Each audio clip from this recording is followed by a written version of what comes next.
So now we're searching for the magic frequency. And we start with 100 hertz, and we look through the microscope to see if anything's happening. We watch for 5 minutes. Nothing happens. We try hundreds and hundreds of frequencies, if not thousands, until we find the magic combination.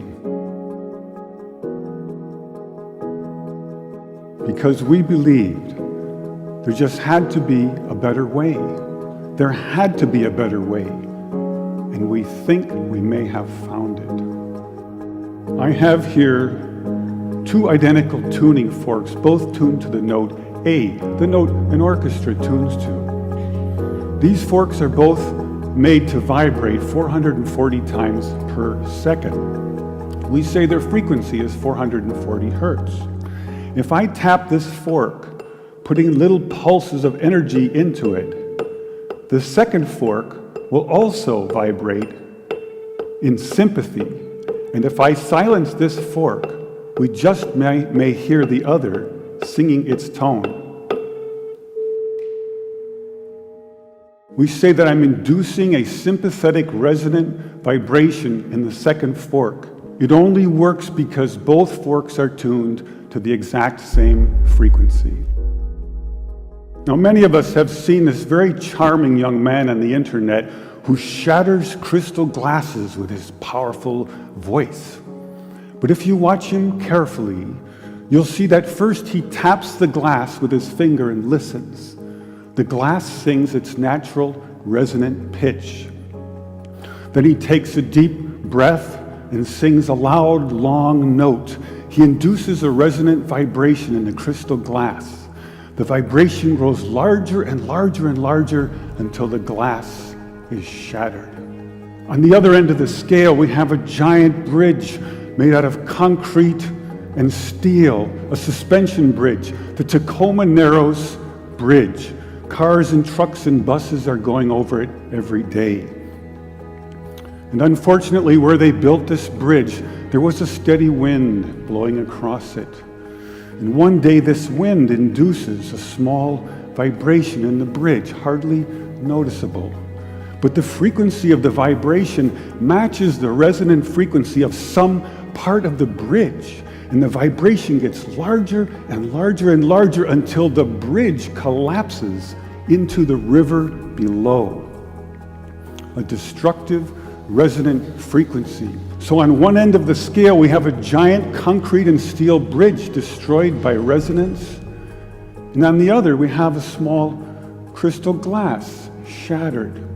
So maybe we could shatter something even smaller, something really small, something you would need a microscope to see. Maybe we could shatter a living microorganism. So maybe we could change a biological living liquid crystal with a special electronic signal.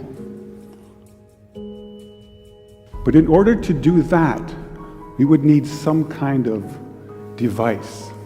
So we search the US patent database, and we find this invention by a physician, Dr. James Bear of Albuquerque, New Mexico.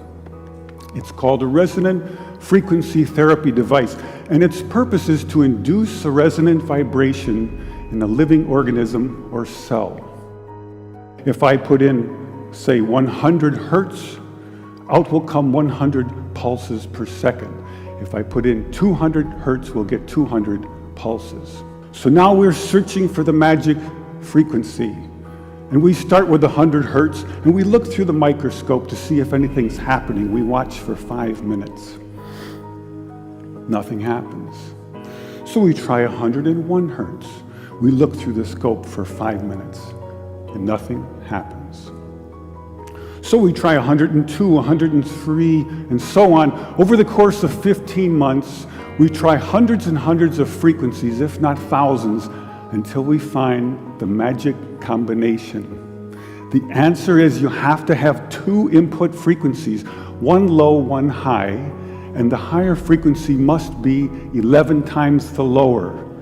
It's what we musicians would call the 11th harmonic. And when we add the 11th harmonic, we begin to shatter microorganisms like a crystal glass. These are the first videos taken. We showed these videos to our friends in the biology department. They said they hadn't seen anything quite like it. Seems to be a new phenomenon. These organisms are being shattered by our electronic signals. We now know that cancer is vulnerable between the frequencies of 100,000 hertz and 300,000 hertz. So now we attack leukemia cells.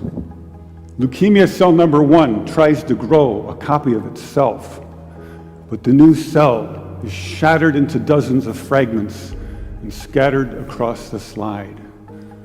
Leukemia cell number 2 then hyperinflates and also dies. Leukemia cell number 3 then tries to make another cancer cell.